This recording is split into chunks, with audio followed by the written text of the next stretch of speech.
ঢাকঢোল বাজিয়ে আর উলুধ্বনি দিয়ে শুরু হয় শিব চতুর্দশীর পুজো। ঝালকাঠির শিববাড়ি মন্দির প্রাঙ্গণে দিনব্যাপী ধর্মীয় আচার অনুষ্ঠানের মাধ্যমে পালিত হয় ফাল্গুন মাসের শিব চতুর্দশী উৎসব। জানা যায়, নবম দশকের মাঝামাঝি সময় এ অঞ্চলে শিবলিঙ্গের আবির্ভাব ঘটে। তারপর থেকে নৈবেদ্য সাজিয়ে দেবতা শিবের উপাসনা করেন ভক্তরা। নারীরা এ পুজো করেন স্বামী সন্তানের মঙ্গল কামনায় দেবতা শিবের আশীর্বাদ লাভের জন্য, আর অবিবাহিত তরুণীরা মনের মতো জীবনসঙ্গী পাওয়ার আশায় করেন দেবতা শিবের উপাসনা। শিশুদের মঙ্গল কামনা করা হয় বিশেষ ব্রত।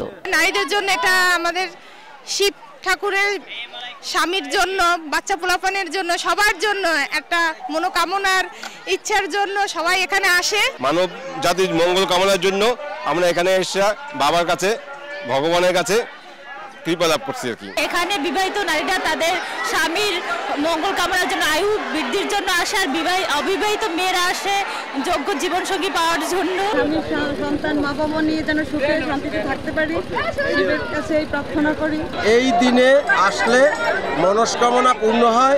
গত ৩০০ বছর ধরে শিব চতুর্দশী উৎসবকে কেন্দ্র করে শুরু হয় মেলার প্রচলন। আয়োজকরা জানান, মেলায় আগত ভক্ত ও দর্শনার্থীদের নিরাপত্তার দিকে রাখা হয় বিশেষ নজর। পুলিশ প্রশাসন, জেলা প্রশাসন আমাদের সর্বাধিক সহযোগিতা করেছে, যার মধ্যে আমাদের একটা নিরাপত্তা বলয়ের মধ্যে আমরা এই উৎসব পালন করে যাচ্ছি।